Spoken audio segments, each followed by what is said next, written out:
Hello, everybody. Welcome to another episode of Trading Fours. My name is, I don't know what to say. My name is Jordan Reed, the professional athlete, the professional football player. And with me to your left is Dan Gelok, the professional poker player. That's right. There is not a professional poker player named Dan Gelok, is there? I don't know. I don't think so. Let me. All right, listen, I'm gonna. You can look it up. While you do that, I'm going to tell everybody the story of the name Dan Gelok. There are 3 Dan Geloks in existence: myself, my father, and my grandfather, who passed away. The grandfather was actually William Daniel. Dad's name was Daniel William, and my name is Daniel Christopher. So there are actually 3 Dan Geloks in a row, but none of us are juniors or the thirds. Furthermore, apparently, my name in proper Dutch is spelled G-E-L-U-K, not G-E-L-O-K, and apparently it's pronounced Geluk. So my last name is Geluk, and that's how you're supposed to say it. And I was told this. I ran into a guy who became a friend, a Dutch guy in Singapore several years ago, and he's like, "Oh yeah, it's from the south side of Holland. The Geluk people are, it's like that's a common last name." And I'm like, there are more of us, but yeah. So we're misspelled and we mispronounce because we came over through Ellis Island 5 generations ago or whatever, and the people looked at us and said Gelok, and we're like, yeah, that's us now. So. That's how you say my name. That's where it comes from. Now you all know. You're welcome. So I know that there's a lot of mispronunciations on the already established but mispronounced Gelok. There's Gelok, Gelok, Gelok, I'm sure. But you said it's Geluk. Geluk. If we have any Dutch readers, listeners, I would appreciate a clarification. But I think it's Geluk with a G at the beginning. It's Geluk. It's either Geluk or Geluk. I don't speak Dutch, man. I don't speak Dutch. Well, I don't know. I got nothing. It is. Yeah, it's connected to the words for happiness and lucky. So the way Geluk is. Yeah, it's connected. The word is there. So that's hilarious. Yeah. Well, quick update. Dan does not know this, and I didn't know this until right now. In about 10 minutes, we're going to have a brand new surprise guest. What? Oh, wow. Okay, cool. Yeah, I didn't know. Yay. I didn't. So let me, Dan, say something smart while I ask them if they have Zoom. Say something really smart. How about this? Make up the origins of my last name. Okay, so a long time ago in prehistoric Northern Ireland, there was a bog, and out of that bog climbed a plant monster. And the plant monster gradually grew limbs and a mouth and a voice, as you do. This is basic evolutionary history. Everybody knows how this works. So, and then eventually it opened up a saxophone and clarinet single reed store. And so, but then it died, and a hurricane swept through, and the single reed store, the sign over the single reed store, gradually got weathered down until it just said Reed. And then some guy was walking along, and then his wife gave birth right in front of that store, and he's like, that's a good name. And so that's where Jordan's family came from. You're absolutely right. And I'm surprised that you got the part right where 2 people had a kid in front of the store that already had a last name, but they were like, I like this one better. So they just chose that one. Oh, much of our good. Is arbitrary. Yeah. I mean, our last name's McGillicuddy, Atronistinst. So let's shorten it up and let's just use Reed. Reed is better. Reed is better. It's superior. The origins of my last name, they're not very cool. They're from, or it's from Scotland, and the real the real spelling is R-E-I-D. And then okay. Yeah. That's it. I didn't realize that those are connected. I mean, it's interesting. So my wife's last name is Chan, C-H-A-N, but that depending on which character you're using in Chinese, there are some people in the United States who will spell it Chang, Chang, and there's a Yeah. chun, Chen, which is a different character. But just, so there's English respellings and mispronunciations of things, and then there's the original. So I suppose things could be related, like read and read. That makes sense to me, Sure. And So, I guess that the last name Robison, not Robin, but Robison and Reed mhm. are of the same. I know that we share the same tartan. If you're going to be Oh, getting a okay. kilt made. Yeah. Right. Okay. So while we're killing time, I recently read a short story by Bram Stoker, and it's about a guy who is English, but he goes to Scotland, and so he has like this full like outfit made up, and he has to choose where the tartan comes from because he's not Scottish, and so he's playing dress up, and his family is horribly embarrassed at him, and it goes really macabre eventually because it's Bram Stoker, but they basically have to go through great lengths to get the right tartan because he has to have a tartan that doesn't exist, so he has to have a new one that's made. And so Reed and Robeson, Yeah, sure. Robeson. okay, share the same tartan. Yes. That's crazy. Isn't it neat? Yeah, that's really cool. I think our background is like, I'm a little tiny bit Scotch, but it's mostly Italian and Dutch. Like that's the majority of what we are. My grandmother's family was like French Canadian. My grandfather on my dad's side is pure Dutch. My grandfather on my mom's side, I think, is mostly Italian, if not entirely Italian. So we're mutts, man. Viva Well, America. It's awesome. I love it. what's funny is that being a mutt, well, I know like at least mutts, the actual puppy or the dogs, they have the longest life expectancy. So maybe you're going to live to be 306. That's the projection. That's what the scientists think. Hey, Dan, really quick, while we're waiting on our guest, because I just sent him an invite, while we're waiting on our guest, I wanted to ask you, Yes. because I feel like nowadays, so spoiler behind the scenes, this episode was going to be Dan and I were going to go back and forth with a few questions that we had worked out for each other. But now, if you can, this is a steering wheel and you can tell that I know how to drive. You do this and we're 180ing or we're making down, we're making a hard left and we're going to do something else.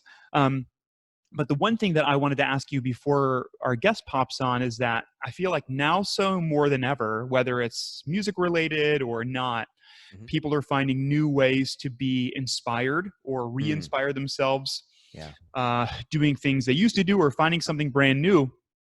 What are some ways that you personally have been, I guess, inspiring yourself just to focus on new things or things that you've been doing to maybe sort of take your mind off of a bunch of stuff? Oh man, that's a great question. I take inspiration, and by that I mean not like content creation inspiration. You know what? I know who our guest is, and they're here in the waiting room. Good. We can talk about this. We'll let her tell us what it is, and I can see who it is too. So, because this is I set up the Zoom waiting room on this today, so I'm pleasantly surprised. This is super cool. Yeah, I think this would be fun. Yeah, here she comes, ladies and gentlemen, from Australia, Jazmin Ealden. Hello. There she is. And she's not even connected to audio yet, but now she is. I'm here. How are you? I'm good. How are you? Doing great. I'm surprised. I didn't know you were, do you know about the MO that we have of inviting guests and not telling the other guy who's coming on? Loosely. Okay. I didn't know that it also transferred to the participant as well, but look, I'm pleased to be here. Thank you for joining us. This is super cool that you're here. This is very cool. So if anyone can't tell by Jazmin's accent, Jazmin is from Italy. She's joining us all the way from Italy, from Rome. No, Jazmin, What time is it right now in Australia? 3 a.m., 55 a.m.? It's 11:15 at night. Okay. Okay, good. Yeah. But that's I'm on the West Coast, so the East Coast it's 1 a.m. Okay. What town are you in? What city are you in? Perth. You're in Perth. Okay. Cool. Hey, Well, thank you so much for joining us. Yeah, thanks, Jazmin. Jazmin, can you let everybody know a little bit about yourself, where you are, what you're studying, etc.? Yeah. So I'm a saxophone player. I'm doing my master's at the moment at the West Australian Academy of Performing Arts in Perth. It's a research master's, so I'm writing a thesis. I'm interested in collaborating with composers and promoting contemporary music. So yeah, I'm doing a lot of classical stuff, but also trying to delve into other styles of music and yeah, expand my skills as much as possible. Cool. Awesome. Great. So Jazmin, right before you got here, Dan and I was asking Dan, and I think since you're our guest of honor, we'll send this question to you first. Okay.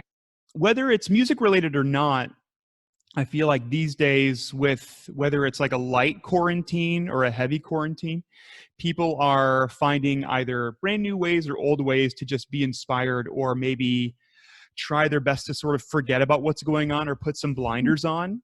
What are some things that you've been doing, whether it's music related or not music related, anything at all? Well, I mean, everyone's doing multi-tracks right now. Like that is the go-to distraction, isn't it? I've done it. Everyone, I'm guilty of it. But try new things and embrace technology a little bit. No, other than that, I've been saving heaps of money. I've been cooking more. Obviously staying home, so I'm not going out to the shops. Doing more exercise. Actually, a lot of good things that I probably should have been doing before. That Same here. It's been so good for me. It's been like physical health, mental health. I'm sleeping better. I'm getting stuff done. It's like, I hate to say that this has been a good thing, because obviously you feel guilty as well. Yeah. I mean, I feel very thankful that I'm in a position that this is the most deadly thing. Like, if this is my deadly position, then man, I have nothing to complain about for the rest of my life. The privilege. Yeah. I mean, it's great. It's good. Be thankful for what you got. So, yeah. I think that's really funny. Like I also find myself like waiting for something to happen, because I've been getting a lot done in terms of my own mental health and physical health and whatever else. And it's like, I'm cautiously optimistic about it in a weird way. But it has been nice, like staying at home, not spending money on frivolous stuff. Right. I feel like it's very weird. I read this thing about like the quarantine hell zone. And it's this concept that your hell zone never lines up with anyone else's, but it's like a week of solid productivity, and then like 3 days of just absolute, you're like a zombie. You don't know what day it is. You don't want to get out of bed. And I've definitely had a few of those dips where I'm like, what's happening to the arts? What's gonna, what will the future look like? And then I'll wake up and I'll be like, no, let's do a multi-track. I think that's like, I was having this conversation with somebody recently that like, it was my buddy John Schlabach, who's the trumpet professor at OU. And behind the scenes, I'm not in outer space. I'm in a classroom at OU. I'm not trying to like ruin anybody's day. But I was talking about how I've been spending a lot of mornings trying to do what I can to find new artists, especially on Bandcamp, because they've been doing the things where they're getting rid of like their share once a month, twice a month. And it's been refreshing to like search around and find out about all these new artists that I might not have heard of, or they're releasing new albums. And it's because everybody can talk about supporting the arts as much as they want. And I feel like when things are moving and things are open and, our economy and everything is like actually doing something, it's easy to get sidetracked and maybe only hold up half of your bargain, where you're advocating for supporting artists, but you're not really doing your part. And I feel like this is taking a step back, and the world's slowing down a bit. I've been able to do more of my part, or fulfill more of my, I think, as an obligation as being an artist too. It's, I don't know. I'm not sure if that makes any sense, or if that is anything. Yeah. Yeah, definitely. Yeah. And I think even just like removing the live performance aspect of what we do has been really interesting, because you kind of see what's left over and what else is there, and you know how you can challenge yourself and improve your craft in ways that aren't, you know, performing to audiences, and that's usually so much about what we focus on. So removing that, there's like this whole other side of our craft that we can still improve, but obviously in different ways, because we can't, you know, live out our weekly or our monthly routines of actually delivering the art to those audiences. Yeah, there's going to be, I think, coming away from this, there's going to be a good shakeup in our mentality, because otherwise it's very easy for us to over rely on our the existing systems that we have in place. So we have audiences in place, we have universities, we have practice routines, we have things like that. And the life of a musician is one where you need to consistently and constantly adapt to what's going on around you. And you need to constantly make new opportunities for yourself and find different opportunities. And an over-reliance on things that already exist, that is fine as long as those things continue to exist. But as this entire health scenario has pointed out, they don't continue to exist. And we have to, as musicians, we have to find ways to continue to reach people, audiences, to continue to make ourselves marketable so that people want to, for some reason, hand us money so that we can keep on living and eating and doing the things that we do. It's going to be, I mean, it's an unpleasant shakeup, but it's going to be healthy for us, because everybody that stays in music is going to come out of this going, okay, well, now I have a mind, I've got a, like, not a scarcity mindset, but an adaptability mindset, where I have to have done X, Y, and Z to survive through this scenario. If this happens again, what can I put into place? How can I mean, you're going to have to develop a sense of adaptability. That's not a word. Oh, it's so early. I'm going to keep drinking this. Adaptatility is the word. Adaptability. There we go. I just needed one more sip of tea, and now I have all my words. All my words are here, everybody. We can start this interview now. Jordan, I'm gonna just unrecord, hit record again. We're going to start over. Okay, hold on. Okay, we're not recording right now. Yeah. Now we're recording again. Welcome back, everybody. Thanks for coming, Dan. But now you're taking another sip of tea, which means now you know even more words. Now I'm hyper literate, hyper verbal. Gone too far. Yeah, you are. Yeah, Dan, you have too much power, Dan. That's right. We got to back it off. So wait, speaking of adaptability, Jazmin, I wanted to ask you about, you were talking about multi-tracking. Yeah. So can you talk a little bit about how you, because I mean, correct me if I'm wrong, but you haven't done a ton of multi-tracking before this, right? No, not at all. No, it was one of those things I always saw other people do, you know, on Instagram. And I've got a couple of friends locally who, you know, do it as part of their practice and do it for fun. And I guess I kind of just never looked into it. You know, it was just never one of those things that I got into. And then I think the first one I did was did a tiny snippet of Spain a few weeks ago. Oh, I remember that. Yeah. Yeah. And all of a sudden I was like, hey, this is kind of cool. Like, and it's quite soul destroying at first, because you listen back and like the standout for me was like, I can't blame anyone else for being out of tune, because all of these parts are me.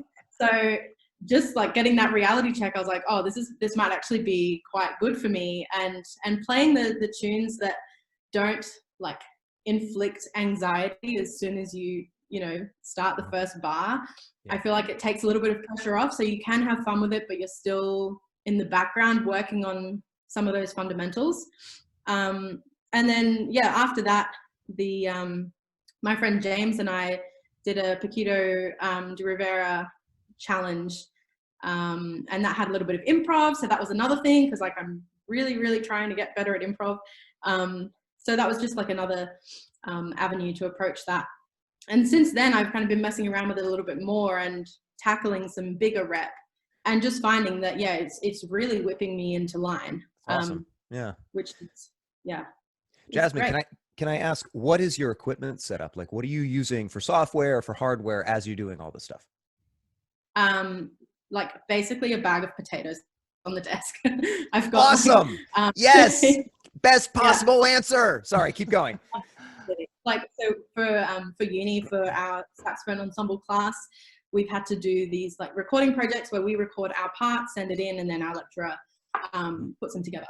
And I spent so long on the first one that we got assigned, and I've got like I think it's like $100, a Samsung USB Meteorite microphone. I think that's what it's called. Sure. I know the sort of thing. Yeah. Very basic. And back then I didn't really understand the whole like input level, the fact you could change it on the computer as well as on the mic. So I had the settings all wrong. Spent a couple of hours trying to master it to get rid of the excess fuzz that I had. And then another, literally. Like, and then another task that we had to upload was like just a short improvisation on a drone. And I'd forgotten about it. So I was like, I'll just quickly do this on my phone, and just did one take, uploaded it. And the audio from my phone was so much better than from this track that I'd spent like hours recording with this microphone. I was like, what is the point? And then obviously I looked into a little bit more and realized there's a button on GarageBand that you can just like slide down a little bit, and all of my problems were solved. That's awesome. I mean, everybody here loves Bob Reynolds, right? Yep. Okay. Yeah. So he has a statement at one point where he's like, I hate the question, what is your setup? Like, because there's no way to answer that properly, because people end up with the idea of either, oh, once I get this, my perfect mouthpiece or whatever it is, then I'll finally have the answer, and I'll finally sound the way that I want to sound. And obviously that's not right. And then the other is, well, I could never afford that equipment, and therefore it could, like I have an excuse for not doing the thing, whatever the thing is. Like, I don't have to practice to get the sound, or I don't have to make a video because I can't afford the $1,000 setup. And he goes, no, the main thing is like, you just got to start. Like, people are asked him at one point, like, how do you start vlogging and doing? He's like, just make a video, just start doing the thing, just do the stuff. Yeah. And it's like, and I remember hearing that and that really resonating, because that's so much the case. It's like the hardest part about doing anything is just doing it. It's not doing it like trying to do it perfectly or doing it exactly right from the very beginning is a false flag. It's a false goal. And so, yes, bag full of potatoes. Awesome. That's the best possible start. I think it's great. Yeah. And because I know that the whole setup and equipment talk, that you can just go down such a rabbit hole with that. And I always try to remind myself, especially in that even though there might be people that have more expensive equipment, and you could try and stretch that makes their sound better, they would be able to make that same sound on equipment that is, less expensive. And so it's not about the equipment. Like, if you can work to get those nuances and change the subtleties of the sound, but the fact of the matter is that, like, Tim McAllister can pick up a Yamaha 4C mouthpiece and probably do a concerto, and it would be a bit buzzy, but it's he's doing it for the nuance and for the subtleties as a professional, making those artistic decisions, not because that's what makes his sound. So that's something I always try to remind myself of when I'm blaming my mouthpiece. My dad would always, when I was growing up, say a poor workman blames his tools. And I was like, that always irritated me, partially because I was in the process of complaining about something and blaming somebody other or something other than myself. And it bothered me because what he was saying was directly to the heart of what was wrong with my attitude at the time. But the other thing that bothered me was like, and eventually I came onto it, it's like, yeah, a poor workman doesn't, only a poor workman blames his tools, but a good workman makes sure his tools are in good working order. Like, a good workman makes sure he's got good tools. And yeah, okay, that's true. But really what it is that somebody who's a master of their craft takes equipment into consideration, but it's not the final say in the product that you're putting out. You know, it's like it's yeah. Tim McAllister could sound great on anybody's setup, and he could still sound amazing on like a beginning saxophonist, Rico 2.5 that's 8 years old. You know, he would still sound like himself, because the thing that's valuable about him is his playing. It's his artistry. Obviously it's being restricted by his equipment, but most of us are preoccupied with equipment when we should be preoccupied with what things are within my control, and that are the bigger factor in us getting better or finishing a product. So it's I think like I love expensive equipment just makes it a little bit easier to do one or two things, right? But like, I mean, I feel like there's a whole concept of marginal gains, where you spend, you know, $200 on a Selmer concept, if that's still how much they are, and it makes attacking a low note just this much easier, right? But you spend $35 or $25 on a 4C, on a Yamaha 4C. You have to work harder, but you can still do it. And it's, I agree that, like, especially related to audio setup and multi-tracking in this case, and hardware and software, the barrier for entry, I mean, we all have phones, even though mine is in outer space. There we go. You know, you can do a whole lot just on your phone, and the audio usually sounds good, which is weird and nice. Yeah. Okay, so Jazmin, I have a second question for you that's unrelated to everything. Yeah. Okay, so this is a question specifically for you.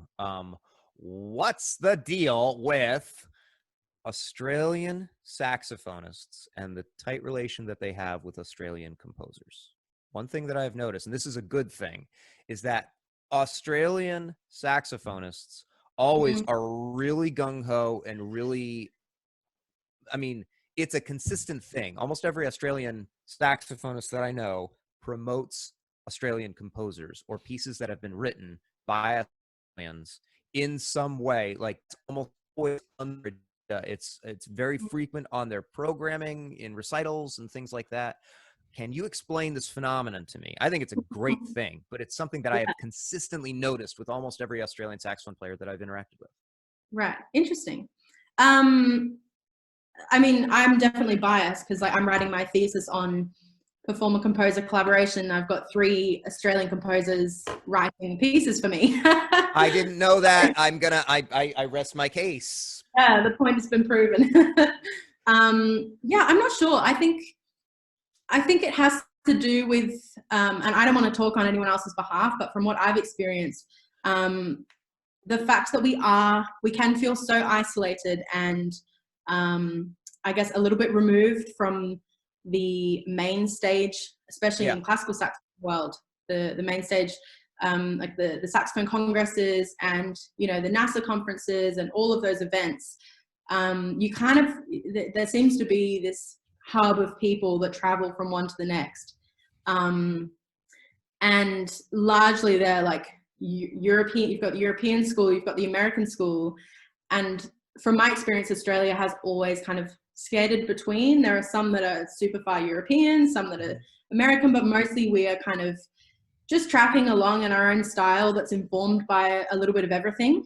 And I think because of that, tied with the fact that we are isolated, we tend to, I guess, use the resources that we have available and embrace the resources that we have available. And Forges generally that means, yeah. And I think also because, again, from my experience, a lot of Australian music is influenced by Australian culture and landscape and history. It just kind of makes sense.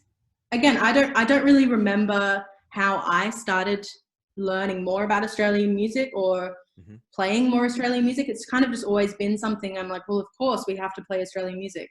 The same way that I would say, oh, well, like, you know, it's really important to support minority composers. It's just one of those things that I feel like that's my responsibility as someone who has the privilege to share music with people. But I didn't know that was a specifically Australian thing. Yeah, so So it's I guess to give a interesting. sense of a sense of contrast. So like American standard rep is historical standard rep. Like so we're playing your tableaus and your Glazanovs and your et cetera, stuff that's European. And then we play whatever Americans think is cool. So there's like a lot of minimalism or recently written stuff, or if you're on the avant-garde side of things, there's, you know, something that's really out in outer space, and that's the sort of thing that we play. But it's largely based on, and recently there's been a push for minority composers and like supporting that sort of thing.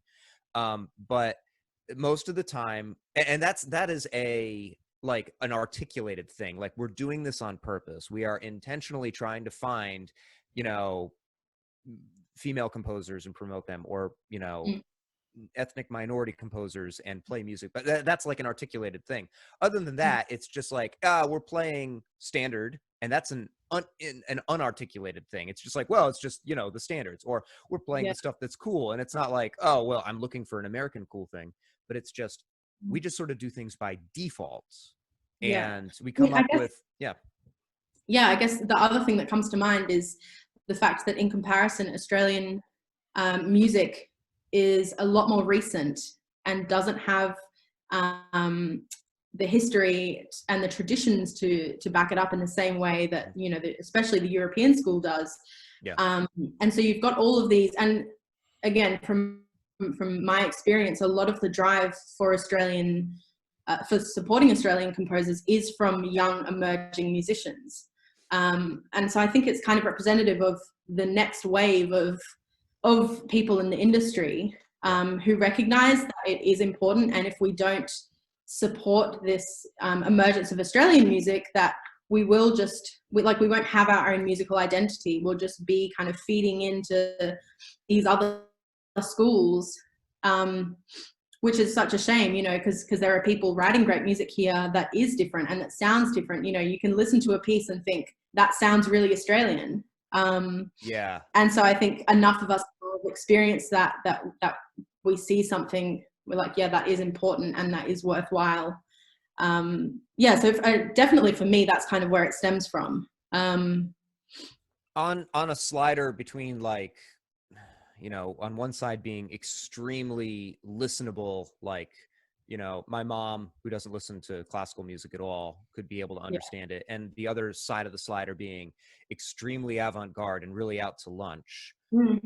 My impression is that most Australian music is very attainable. It's like the audience it's easy to listen to it. You don't need, it's not stupendously avant-garde. And the stuff that is avant-garde is placed in a context where it's still listenable. So like your multiphonics and cuckoo, maybe, you know what I'm saying? Am I getting an accurate impression of that? Or is there like a big avant-garde, you know, experimental side of Australian music? Yeah, I mean, again, from what I've experienced, it definitely, the thing that strikes me about Australian music specifically is a lot of it is very clear at telling a story. So in that case, I guess it makes sense that it is more accessible because, you know, the imagery in the music is quite obvious. There definitely have been some more experimental works that I've played, especially for saxophone orchestra. Lots of Australian composers have written stuff for saxophone orchestra that is super, super out there. And I've mainly been exposed to that through the university system, through playing in different ensembles. And so the other thing that I was thinking just before, from a research perspective, is that Australia has a lot of really, really great academics who are paving the way for practice-based research. And the theme, from what I've found so far, is that working with composers collaboratively and contributing the text as well as the works as well as the recording seems to be something that people are becoming, you know, more familiar with. So I think that the university system, for all its flaws, is kind of a positive contributor to the support of Australian music in a way, because it's allowing us to actually make those relationships and get those collaborations off the ground in a way that I know I wouldn't probably have been able to commission these pieces without the support, you know, the research networks and the facilities here. So yeah, it's good. I think that that's so, like, to me, that's such an inspiring thing because throughout the last few years in the US at least, there's been a lot of people who are anti, oh, it's the 45th annual Beethoven Festival, or oh, we're doing an all Vivaldi concerto or an all Vivaldi concert or something like that, where it's like people are going, when are we going to hear music from somebody else? When are we going to hear music that's new? When are we going to hear music from composers who deserve some recognition? When are we going to hear music not by a bunch of old dead white men? And to me, it just seems like that's something here that I'm very thankful for is being brought up, but it almost seems like I wish this was a thing that was just kind of ingrained here, where we were trying to do this more and more and more naturally, as opposed to something that we have to actively fight for, because it's, why wouldn't you want to hear new music? Why wouldn't you want to support up and coming composers or lesser known composers, or not make it such a huge deal where it's like, okay, this month we're only going to be focusing on women composers, where it's like, well, why isn't it just like fully integrated? So it seems like, oh, this is just a natural thing that occurs, as opposed to, I don't know. So that's one thing that I really value about at least learning a lot about Australian music and Australian composers and how you all program and appreciate and seek out and collaborate. I think that that's so inspiring, and I think that we could learn a lot from how you all are handling this stuff in general. If I could add a hot take into the middle of that, I think one of the things is that the people promote new music aggressively and intentionally without an audience that really wants it. And they're doing it on purpose because they feel like it must be done, and so they're forcing it in. And, right or wrong, I mean, obviously I'm very much in favor of people writing new music and getting it performed. But the Australians have done something I think very intelligent, which is they're writing music that people want to hear. And yeah, definitely. It's like, I hate to be mean, but it's like, if you're going to aggressively promote a certain type of music, you got to ask the question is if people want to hear this, because they do want to hear Beethoven. And if you want to change their taste to something else, you need to consider what might be something that they may be interested in hearing. And, it sounds, it's my impression, and this could be entirely ignorant, but it sounds to me like the Australian performers and composers have not forgotten the audience. They're writing and playing music, and they're performing music that people actually would want to hear. And they're keeping the ear of their listener in mind, which is something that I don't think Americans are doing very well. I agree. Yeah. I think a lot of like, especially budding young American composers, it seems like there's this air of, well, you didn't like it. You didn't like my new piece for orchestra because you didn't get it. Or it's like there's the music that like looks better on a score and is more fun to study than it is actually to listen to. And you have to work to bridge a gap.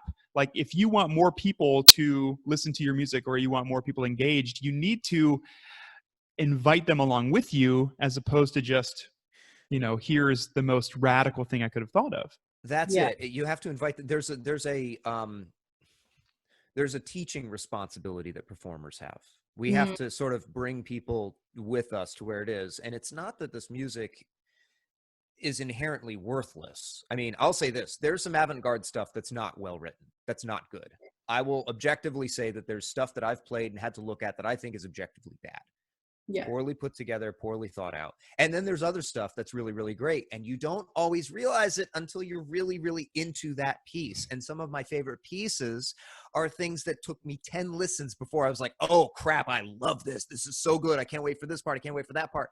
And performers and composers need to realize that we've got to take the audience to that place. Because if you only cater to what the audience wants, you're going to give them, covers, pop covers, like the entire time. And that's, and people love it, but, we kind of need to educate them, because we have this tradition of music that's amazing. They won't naturally go to the solid food. They'll naturally go for the candy. But if you just simply throw them, Bartok or anything post Bartok, they're not going to be able to get anything out of it. And so once again, it's just, we gotta, yeah. I know. I have so many ideas and opinions on this. I think it's hard in Australia, and I have some controversial, well, they're not controversial in my opinion, but I know that some people would see them as controversial. So I'll be careful. Go. Yeah. So the main, our orchestras in Australia, we basically have like one representative orchestra that's funded by each state. And then usually each state will also have one or more professional level, privately funded and privately sponsored orchestras. But we only have one per state, and they're usually named after the state. So it's all very, patriotic, and it's representative of our identity as a state and all that kind of thing. And in my opinion, they are some of the worst examples of supporting Australian music. And it's ironic to me that the organizations with the biggest, arguably the biggest reach and the biggest influence in Western classical music are the most conservative from a programming perspective. And understandably, that's, obviously got to do with funding and with audience retention and with orchestra, rehearsal time. Like, it's a lot easier to prepare a symphony that's been played every year for the past 20 years than it is to learn a brand new piece with all of these extended techniques that the musicians might not be familiar with. But I mean, I don't necessarily think that that's a reasonable excuse not to program those works.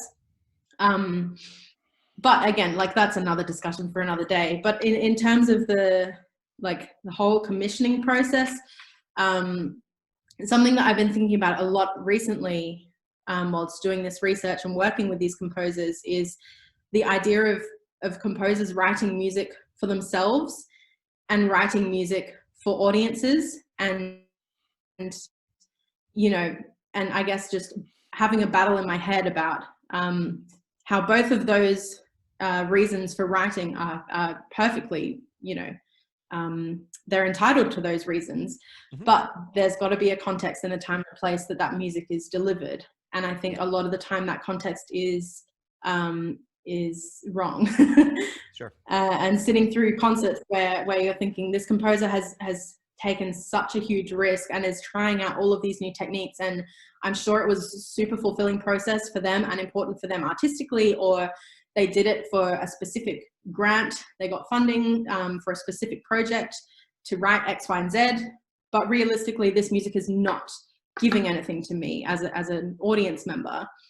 And I think that's the slippery slope and the gray area in terms of commissioning, especially these days, because so many works get their premiere and then never get played again. And it's kind of like, what was the point of that, And sure, it might have given something to the performer, it might have given something to the composer, they've got another performance, another conference to put on their CV. But if we're actually thinking about why we make music and, why we spend time in the practice room and why we spend so much money learning about this industry and this craft, like, I just think we need to be a lot more careful and even just considerate about how we present the music and where and when and all of those things that I don't think a lot of people spend enough time thinking about.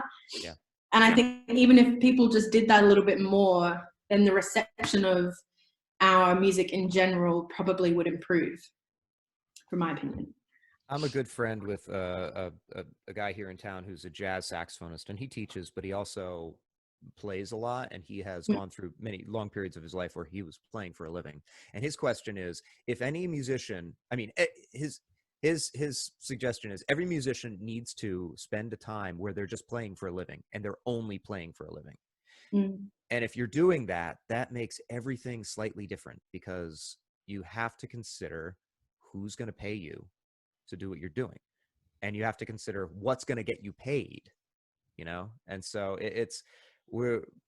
I think we've worked ourselves into a place where we're not being considered, as you've said. We're not thinking about how the right time and place and way to do the more, I mean, let's be honest, the more musically fulfilling things.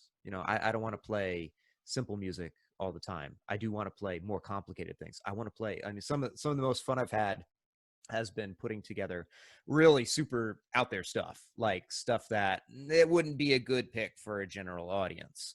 But I guess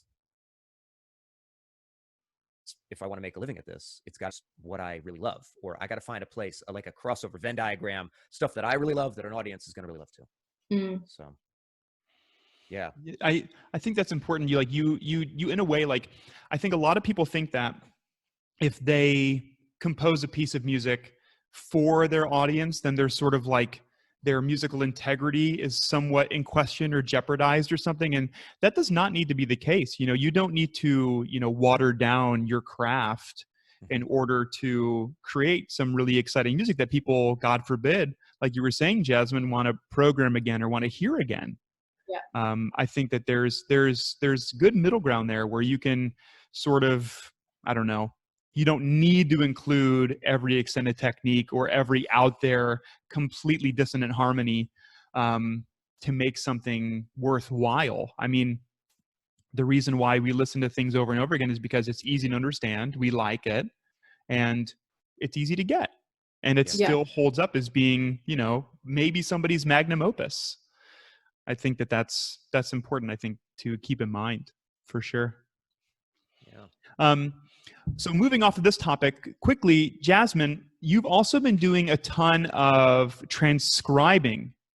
And what's cool about the transcriptions you've been doing is they're not, and please correct me if I'm wrong, but they don't seem to be, cut and dry, definitively jazzy. They seem to be this middle ground sort of a thing, or almost tango inspired. And what made you want to start doing that? What's the deal here? What's going on? What's going on? I have no idea. No, I think this period has, as challenging as it's been for everyone, I've really tried to learn as much as possible about like how I see myself as a musician, and I guess just try and get real with myself about what's next. Especially, if we're assuming that we're going to have to work harder to be successful, throughout the uncertain period in the arts. I think that the first step is to kind of just get real, figure out, how you see yourself and then how other people see you. So I think I've kind of realized that I don't want to be a French classical saxophonist, and I don't want to play concertos with orchestra, and that's fine. So I've spent a lot of time trying to find artists that I can learn more from. And a lot of them happen, like things that I'm gravitating to happen to be that like midpoint between contemporary classical, indie jazz, folk music, tango inspired stuff. So I've kind of just been like letting myself gravitate towards whatever I'm feeling and not feeling bad about it. Yeah. And yeah, that's kind of how I've ended up with the transcription so far. And now I guess I'm working towards putting them back into my own craft and figuring out where everything fits and what's next. So that's awesome. I think a lot of people, like, I know that for me, some of my younger students, they associate doing transcription projects only with, Sonny Stitt or Rollins or Coltrane or whatever, and that's not the case. I've said his name before on the show, but Jim Umble at Youngstown, he one of my favorite educators on earth, and he has one of my favorite sounds and concepts of sounds, or what, I could go on and on because I'm a big fanboy. But he gives his studio transcription projects all the time to work on tone. So they'll be transcribing arias or certain pieces from violin concertos or something like that to work on tone and their ear and flexibility and, God forbid, maybe some spontaneity or their own types of improv on the horn, whether it's, jazz or classical or non-genre specific. I think it's huge. And I think it's been really cool to see you seem to just burn through this stuff. I know that there's a bunch of stuff like that, we don't see on social media, but you seem to get a pretty good handle on all this stuff. And that's saxophone, in case anyone was wondering. That's saxophone. Yeah, I Disappointing mean, fingers. yeah, and I think it's easier. Like, I definitely find it's a blessing and a curse. The things that I'm enjoying and that I find come quite naturally, I get really into. And then obviously it's kind of trying to sustain that momentum that I struggle with. But one of the things that I've found, and obviously improvisation, I think for a lot of people there's such a love-hate relationship with it, because for people who haven't done it from an early point, like me, it's like there's this brick wall, and I've got all of these ideas in my head. I can hear everything, and I play piano as well, and on piano it's I find it quite natural because I can see the patterns and I can see what's happening. But as soon as I pick up a sax, it's like I can play a major scale and maybe an arpeggio, and that's it. Yeah. So but I think one of the frustrating things is that any time that I've like tried to approach people to learn, it just comes back to traditional jazz. And obviously there's such an important place of for improvisation in jazz, but that's probably the most foreign music from what I've been trained in. So these like crossover, folk, even like some pop stuff, tango, that kind of thing, they're so much more familiar. So I almost feel like that's a more sensible place to start. So yeah, I guess I've also been mindful of that in what I'm choosing, and not just going right for the free jazz end of the spectrum. That's a goal one day, sure, but it doesn't make sense to me to start there, because there's all of this mid ground that would be so much easier to start with. Yeah, and so definitely the one that I did most recently, I don't even know how you pronounce it, but Emil Parisen is the saxophonist, and he's a very successful jazz artist, but there are these classical folk influences in his sound and in his approach and in his technique that do resonate with me. So it doesn't feel so foreign.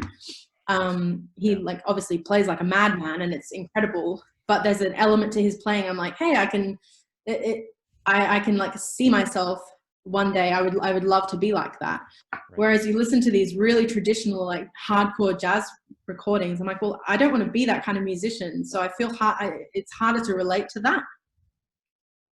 I think that's a very common feeling for people that are starting to get into jazz that didn't grow up in and surrounded by jazz. They're like, this is not inherently my music.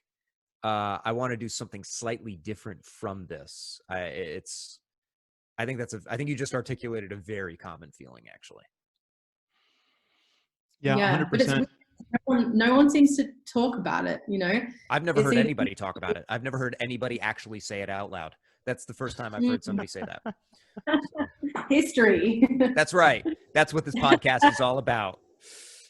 All right. So I've got one more question for you. What would a perfect gig for you be? Describe anything that would make it perfect. Audience or location or music or people you're playing with or ensemble, anything. What's perfect? What would a perfect gig? And it doesn't have to be something that's like even doable like this month, but something like your ideal perfect, I've made it. That's exactly what I wanted one of my gigs to be like. Okay. So I think I don't want to say that I've already had one, because I feel like that's a boring answer, but the gigs that's a great answer. We're going to celebrate that. If you've had that, we're going to celebrate your perfect gig.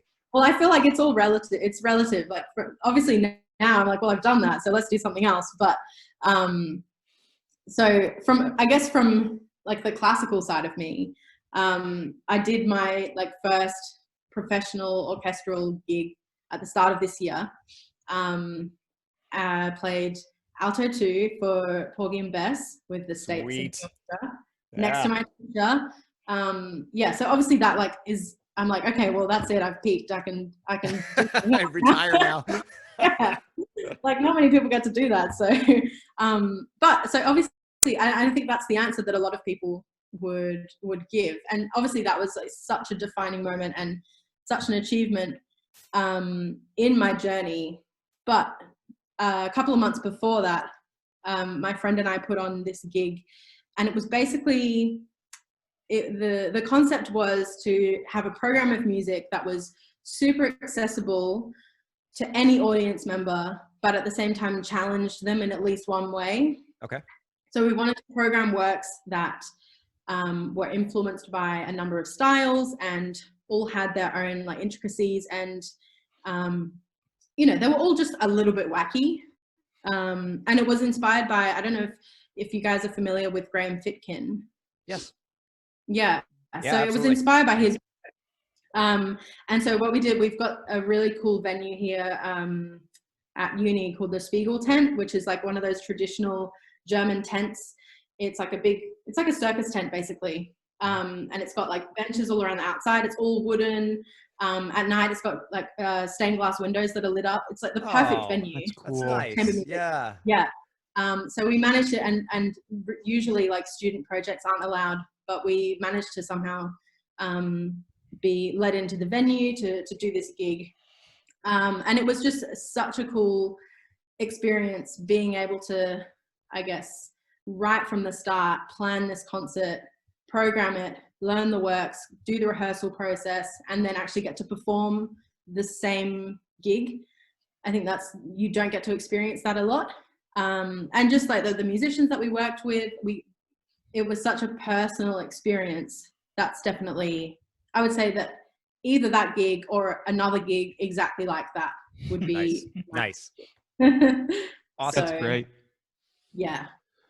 Well, Jazmin, thanks for being here all the way from Western Australia, and especially on extreme, late notice or last minute notice. Did you literally just like ask her a minute before we started?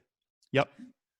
That's how responsible. I literally, I just was at a friend's birthday party because our restrictions are basically nothing anymore. We can have up to 20 people in a house now. So we had a small socially distanced birthday gathering for a friend. Nice. I just came back to uni. I was in the car, and then I got Jordan's message, and I was like, okay, I'm going to regret this if I say no. So let's just do it. Always say yes to the opportunities. Always say yes. Exactly. It was so fun. It was so great. I'm so very honored that you asked me. I'm glad you joined us. This was a lot of fun. Yeah, it was. Jazmin, do you have anything to plug or promote at all? Anything you'd like to say before we jump off? No, I just, I guess just anyone who is in a similar position to me in terms of, feeling a bit uncertain about the future of the industry and of the arts, I'd say just try and find some music that makes you want to play, because that's what I've done. That's how I've kind of been able to keep going throughout this whole thing. So find music that wants to make you play, and I guess don't feel guilty for indulging in that for at least a little while. Yeah, great advice. All right, Jazmin, thanks for being here, and thanks everyone for watching. Bye. Bye. Bye.